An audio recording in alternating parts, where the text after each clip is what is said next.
Jung and Tarot by Sallie Nichols. Read by the Brewer Foundation. Chapter 3. The Fool, in Tarot and in Us. The Fool is a wanderer, energetic, ubiquitous, and immortal. He's the most powerful of all the tarot trumps. Since he has no fixed number, he's free to travel at will, often upsetting the established order with his pranks. As we have seen, his vigor has propelled him across the centuries where he survives in our modern playing cards as the Joker. He still enjoys confounding the establishment. In poker, he goes wild, capturing the king and all his court. In other card games, he pops up unexpectedly, deliberately creating what we choose to call a misdeal. Sometimes when we have a lost card, we ask the Joker to pinch hit, a function that well suits his motley hue and love of mimicry. But most of the time, he serves no overt purpose. Perhaps we keep him in the deck as a sort of mascot in much the same way that the court maintained its jester. In Greece, it was believed that keeping a fool about the premises warded off the evil eye. Retaining the Joker in our deck may serve a similar function, since playing cards are reportedly the devil's pictures. The Joker connects two worlds, the everyday, contemporary world where most of us live most of the time, and the non-verbal land of imagination inhabited by tarot characters, which we visit occasionally. Like Puck, King Oberon's jester, our Joker moves freely between these worlds. And like Puck, he sometimes mixes them up a bit.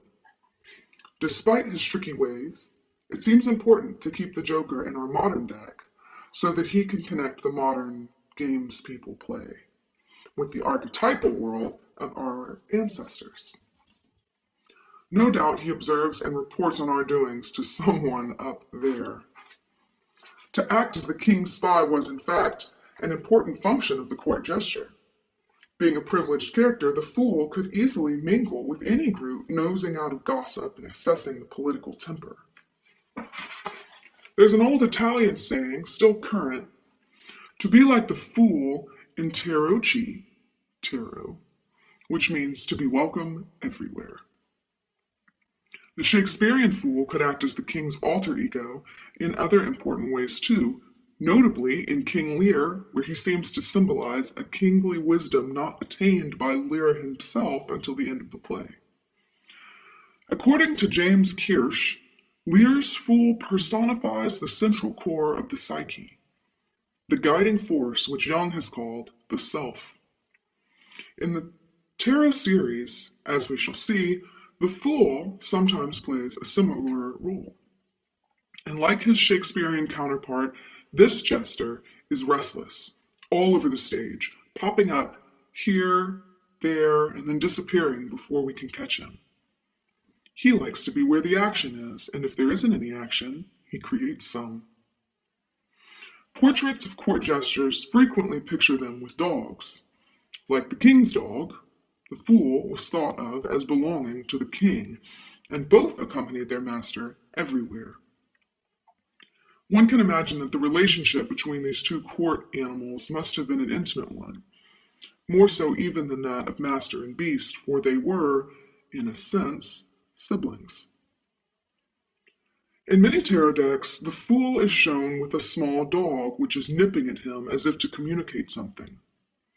In the Marseille tarot, we're left to imagine the nature of the dog's message. In the Waite version of the tarot, the animal appears to be warning his companion of impending danger. In any case, the fool is in such close contact with his instinctual side that he doesn't need to look where he's going into the literal sense. His animal nature guides his steps.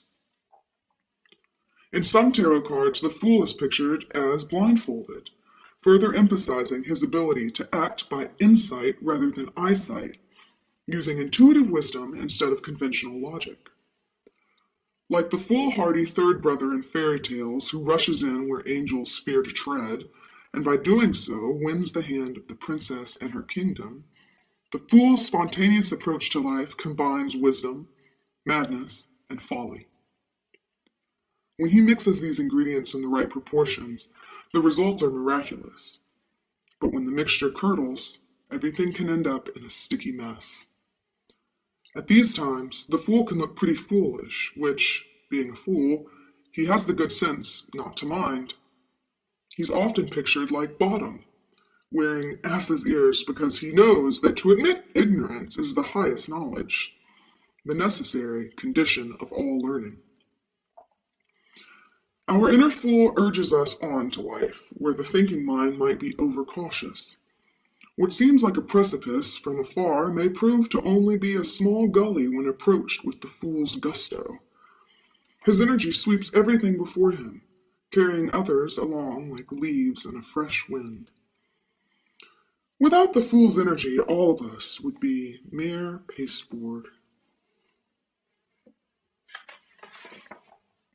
In his book, The Greater Trumps, Charles William explores a similar idea.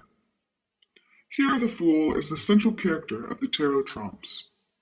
To see him dance is to plumb the mystery of all creation, for his essence is all-inclusive and his paradoxes many. He strides forward, yet he looks backwards, thus connecting the wisdom of the future with the innocence of childhood. His energy is unconscious and undirected, yet it seems to have a purpose of its own. He moves outside space and time. The winds of prophecy and poesy inhabit his spirit. Although he wanders with no fixed abode, he endures intact throughout the ages. His multicolored costume spins a rainbow wheel offering us glimpses of eternity. As patterns in a kaleidoscope appear and disappear, so the fool pops in and out of our world, erupting into the tarot trumps from time to time, as we shall see. His many-sided nature is expressed by his bauble, a replica of his own head in cap and bells, with which he is often pictured in earnest conversation. The idea is embellished in many subtle ways. In some decks, a serious fool holds up a mirror whose image grins or sticks out its tongue. In one 15th century Austrian deck, a female joker holds up a mirror to us. The mirror image here, a glum-looking masculine figure, is inscribed, "Female joker looking at her grinning idiot's face in the mirror." Many of the ambiguities of the archetypal fool are illustrated in the French deck of unknown origin, which was given to me about 30 years ago, and which I have seen pictured nowhere else.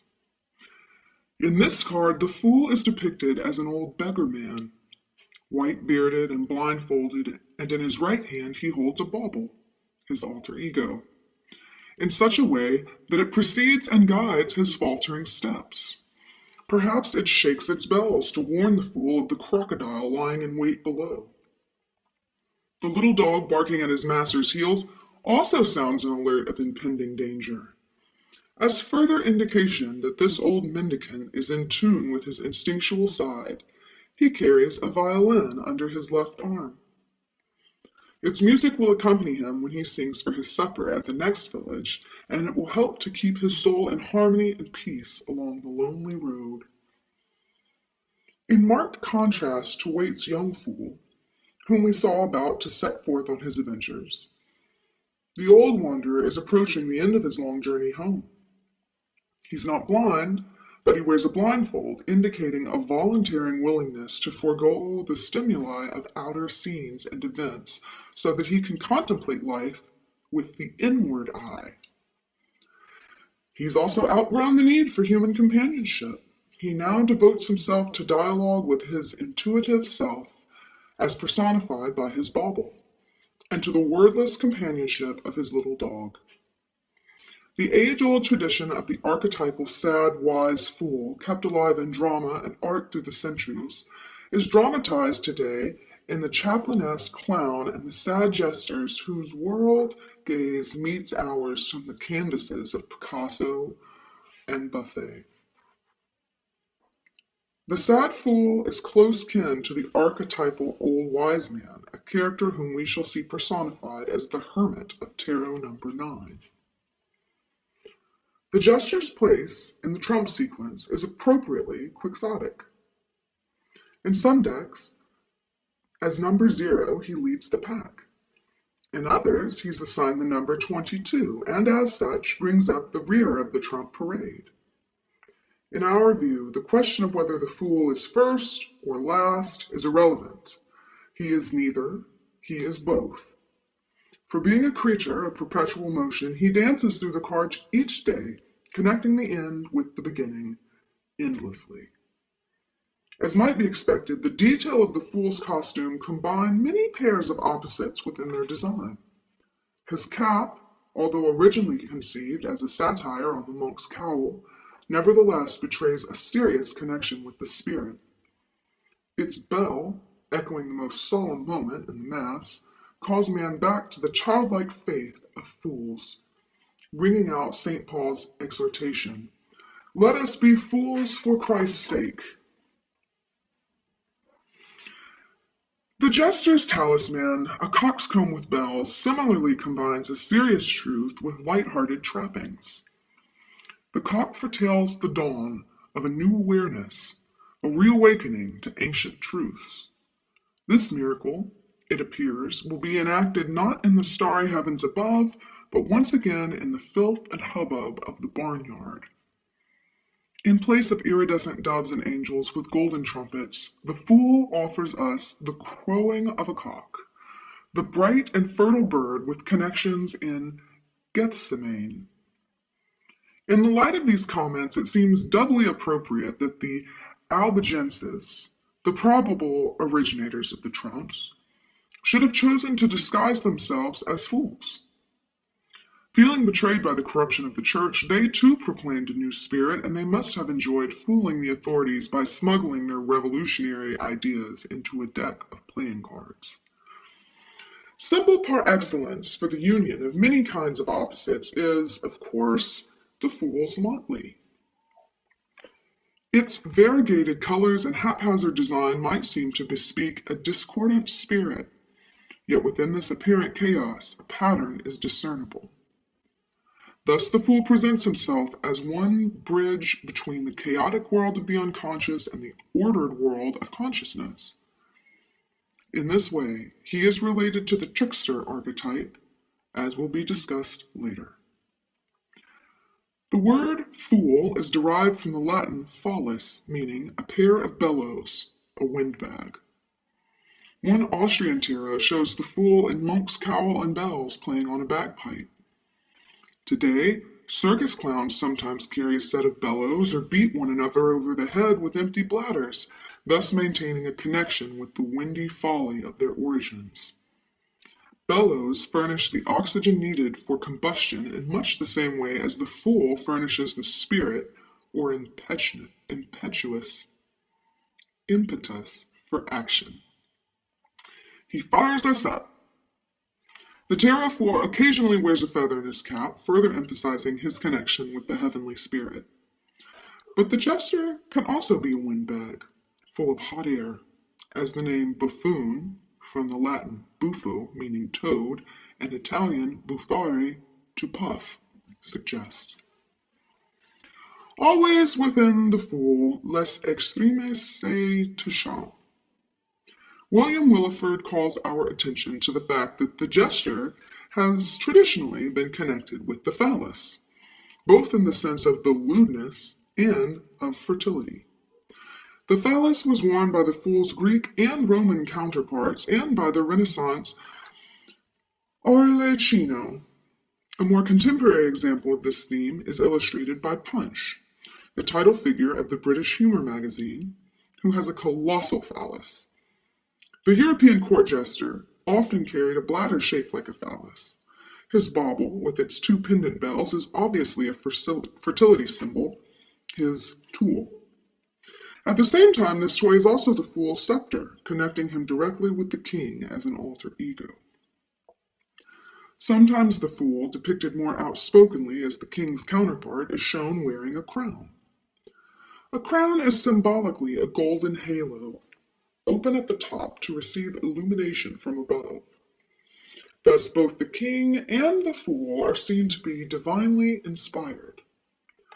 As the king ruled by divine right, so his counterpart had a right equally divine to criticize him and to offer challenging questions. Pictured here is a modern king and his jester. Shockingly similar in physiognomy, these two personages wear identical crowns of a most peculiar kind. These head coverings are square and black and solid at the top so that they have the effect of miniature roofs, protecting the wearers from both the illumination of heaven and from its tears. Many find such crowns worthless today, and those who wear them have been called squares. Such head coverings seem to make their wearers all look and behave alike. As this illustration shows, it's sometimes hard to tell which is the king and which the fool. It was the function of the king's jester to remind him of his follies, of the mortality of all men, and to help him guard against the sin of hubris or overweening pride. A jester who is almost identical with the king cannot properly serve these functions, nor can he ward off the evil eye. And as the Watergate tragedy of the early 1970s demonstrated, a court composed entirely of yes-men is doomed. Because the fool encompasses the opposite poles of energy, it's impossible to pin him down. The minute we think we have caught his essence, he slyly turns into his opposite and crows derisively from behind our backs. Yet it's his very ambivalence and ambiguity that makes him so creative. Speaking of this aspect of the fool, Charles Williams has said, "It's called the fool because mankind finds its folly till it is known. It's sovereign or it is nothing. And if it is nothing, then man was born dead. The fool encompasses all possibilities." It seems significant that today the young in heart of all ages often wear a medley of colors and effect rags and patches, baubles, and bells. Many also become wanderers, traveling about with their worldly goods slung carelessly over their shoulders. Alan McGlashan, in his book The Savage and Beautiful Country, sees these phenomena as unconscious attempts to reach back into the creative soil of Eden, to reactivate the boundless power of the first creation. Many contemporary young people drop out of recognized institutions of higher learning to search for wisdom more profoundly rooted in the soil of their essential being. Perhaps the psychedelic colors of the 60s and 70s presaged the dawn of a new consciousness for all mankind. The fool's French name, Le Faux, cognate with the word fire, echoes his connection with light and energy. As the jester himself might put it, "I am light and I travel light." They do love to pun. A symbol of Promethean fire, the archetypal fool personifies the transforming power which created civilization, and which can also destroy it. His potential for creation and destruction, for order and anarchy, is reflected in the way he is presented in the old Marseille tarot. He's pictured walking his own way, free of all encumbrances of society, without even a path to guide him. Yet he wears the unconventional dress of the court jester, indicating that he holds an accepted place within the ruling order. At court, he plays a unique role as the king's companion, confidant, and privileged critic. Like the Navajo trickster Coyote, the fool is accorded a special role in social order. His presence serves the ruling powers as a constant reminder that the urge to anarchy exists in human nature and that it must be taken into account. The maintenance of jesters at court and in the household of titled families began in ancient times and continued until the 17th century. This practice dramatizes the idea that we must make room for the renegade factor in ourselves and admit him to our inner court which means psychologically we must admit to him. It's usually a good idea to place our fool out front where we can keep an eye on him. Excluded from consciousness, he can play jokes on us, which, although practical, are difficult to appreciate. Accepted in our inner council, the fool can offer us fresh ideas and new energy. If we're to have the benefit of his creative vitality, we must put up with his unconventional behavior. Without the fool's blunt observations and wise epigrams, our inner landscape might become a sterile wasteland. Thus the belief that to keep a fool at court wards off the evil eye is no antiquated superstition. It represents a psychological truth of enduring value. Another technique used in earlier times to ensure society against unexpected uprisings of latent destructive urges was to set aside certain periods of universal permissiveness, such as the celebrated Feast of Fools, when all conventions were temporarily suspended. On these occasions, the natural order of things was turned upside down. The most sacred rituals were parodied in obscene fashion. Dignitaries of church and state were ridiculed, and all underdogs were allowed to vent to year-long repressions of hostility, lust, and rebellion.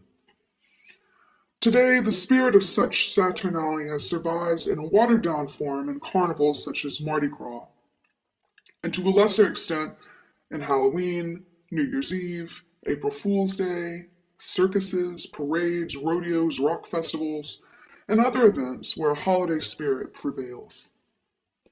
The recent eruption in our culture of black magic and increased interest in the activities of witches and warlocks indicates that we need to include the irrational in more acceptable ways. There are many less dramatic possibilities for admitting the fool into our lives. One of these is to admit freely to our own foolishness. Whenever we're able to do this in a conflict situation, the results are disarming. Meeting with no resistance, antagonism falls on its face, and one's adversary is left making a fist at thin air. More significant, the energy we ourselves formerly spent defending our own stupidity is now freed for more creative use. Whenever one protagonist can open his heart to admit the fool, it usually happens that hostility is dissipated in laughter, and all parties to the conflict end up shaking their heads with puck over the foolishness of mortal men. All in all, the fool is a good character to consult whenever we find that our best laid plans have gone askew, leaving us hopelessly adrift. At these times, if we listen, we can hear him say with a shrug, "He who has no fixed goal can never lose his way." As mentioned earlier, there are many versions of the tarot. Several examples of the tarot fool are presented here because each of these dramatizes an important side of his complex personality. The first of these, an old Swiss card, shows him as Per Eternus, a youth of immortal vigor, several centuries old. His wand suggests Papageno's magic flute, which could set his enemies dancing, thus dispelling their wrath. Surely a fine way to avoid disharmony and war, if we can but catch the tune. The flute also suggests that infamous trickster, the Pied Piper. There is in fact a German deck that pictures the Joker specifically as the Pied Piper, followed by a pack of enchanted rats. In a similar way, the enchanting Swiss piper can lure us away from unconventional ways of thinking and back to the children's land of fantasy and imagination. But we must beware of his magic. If we should forget to pay the piper, the tarot trickster could hold us prisoners in the instinctual world, dancing like rats to his tune, helpless until we've paid him for his due. It behooves us to keep a good relationship with our fool. Then, like him, we can journey freely back and forth between the worlds of airy fantasy and earthly reality. A good example of such a working arrangement between the adult world and that of the eternal child is symbolized in the story of Peter Pan. This famous boy, like the Pied Piper, lured children away from the establishment. Although he did not wear a fool's coxcomb and bells, Peter could fly, and he liked to crow like a cock. Like the archetypal fool, he embraced the opposites, and he had a dark shadow which he wisely kept sewn to him so that it couldn't get lost or forgotten. When Peter Pan abducted Miss Darling's children to the Never Never Land, she was so desolate. So Peter made a deal with the establishment. Wendy could live at home most of the time on the condition that she dropped by the Never Never Land once in a while to help with spring cleaning. Perhaps if we welcome the fool into our world, he'll teach us to fly and will offer us similar safe conduct trips to his world, provided, of course, that we help him tidy up a bit. Obviously, he needs our ordered intellect in his Never Never Land as much as we need his vitality and creativity in our Ever Ever Land. The fool's trickster aspect is indeed a tricky one. As Joseph Henderson observes, the trickster is thoroughly immoral. He submits to no discipline and is guided wholly by his experimental attitude towards life. Yet it's out of the trickster figure that the hero-savior ultimately evolves. A necessary concomitant to his transformation is that the useful trickster must endure punishment for his hubris. Hence, to quote Henderson, the trickster impulse provides the strongest resistance to initiation and is one of the hardest problems education has to solve because it seems a kind of divinely sanctioned lawlessness that promises to become heroic. It is perhaps in long overdue recognition of the heroic potential of youth that society today tolerates unconventional dress, behavior, and even lawlessness in young people. That many older people, too, are adopting youthful dress and habits may indicate an unconscious attempt to contact in themselves an unfulfilled, heroic potential. Sometimes this unconscious attempt to contact the unfulfilled, heroic potential within can erupt in strange and even violent ways.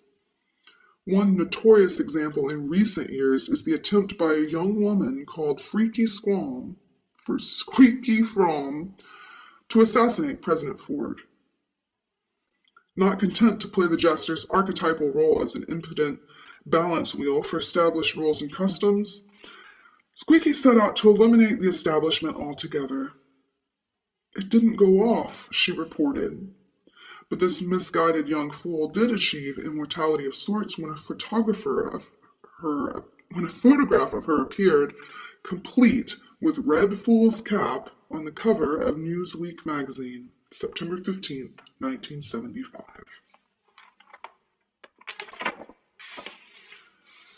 In our journey toward individuation, the archetypal fool often demonstrates both the resistance and the initiative inherent in his nature by influencing our lives in less dramatic and more creative ways. His impulsive curiosity urges us on to impossible dreams, while at the same time his playful nature tries to lure us back to the laissez-faire childhood days. Without him, we would never undertake the task of self-knowledge. But with him, we're always tempted to dawdle by the wayside.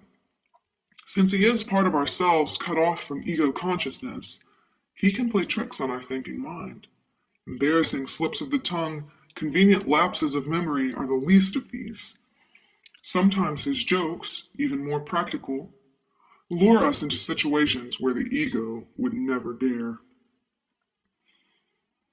It seems evident that the fool, as trickster hero, can play good or bad tricks depending on one's point of view. To quote Marie-Louise von Franz, such a figure, half a devil and half a savior, is either destroyed, reformed, or transformed at the end of the story. In the following chapters, we shall attend the tarot fool and or hero throughout the 21 stages along the way of his transformation. Surely many miracles must take place before the mad conglomeration of energies symbolized by the prancing jester of card 0 can emerge in card 21 as the world, a serene dancer moving to the harmonies of the spheres. In the Swiss deck, the fool is called Lamat, meaning literally the dull one. Oftentimes, court fools were actually mentally retarded. Although dull in matters of intellect, they were felt to have a special relationship to the spirit. Calling such a fool an archetypal religious figure, von Franz connects him with the inferior function, Jung's term for an undeveloped aspect of the psyche. In her lectures on Jung's typology, she equates the fool with a part of the personality, or even of humanity, which remained behind and therefore still has the original wholeness of nature. Affectionately referred to as God's folk, or les amis de Dieu, such fools were cared for and cherished by society. This custom survives in a vestigial form today among country people whose village idiot is supported and protected by the whole town. But in more so-called civilized communities, these aberrations from the norm are no longer tolerated, so that such people are shut away in institutions. If the fool went by his Italian name, the Mad One, he would surely be put away by our society, for insanity is a condition of the human spirit much feared today. Here, too, the conventional establishment has become increasingly intolerant of behavior that deviates from whatever it has chosen to call normal. No doubt the alarming increase in the use of drugs is attributable in part to the increased rigidity of previous generation. Apparently, only drugs could put consciousness sufficiently to sleep so that the artificial barriers between the two worlds could be broken down. Now many who've used drugs to blast their way out of a too rigid cultural prison find themselves stranded on the other side, unable to find shelter of any kind in the chaotic winds of psychosis. Mental illness is increasing at an alarming rate, and ironically, but not surprising, the thing we feared most has come upon us. Paradoxically, the way to true sanity often leads through childishness and madness. In certain primitive ceremonies, doctor and patients act mad in order to turn the prevailing evil order into its opposite. In King Lear, the central figure, helpless as a child, must wander on the heath, exposed to raging tempests within and without, before he can arrive at a new and kingly clarity of soul. It is characteristic of Shakespeare's insight that Edgar, disguised as a fool, leads Lear to sanity. The fool can play the devil, luring us to madness, but he can also help us find our way to salvation. Commenting on the savior aspect of both child and madman, McGlashan has this to say: Man must return to his origins, personal and racial, and learn again the truths of the imagination. And in this task his strange instructors are the child, who has but half entered the rational world of time and space, and the madman, who has escaped from it. For just these two are in some measure released from the remorseless pressure of daily events, the ceaseless impact of the external senses which burden the rest of mankind. They travel light, this curious pair, and go on far and solitary journeys, sometimes bringing back a gleaming branch from the gold forest through which they have wandered. The fool, as potential savior, is charmingly depicted in a tarot designed in the first decade of this century under the direction of A.E. Waite.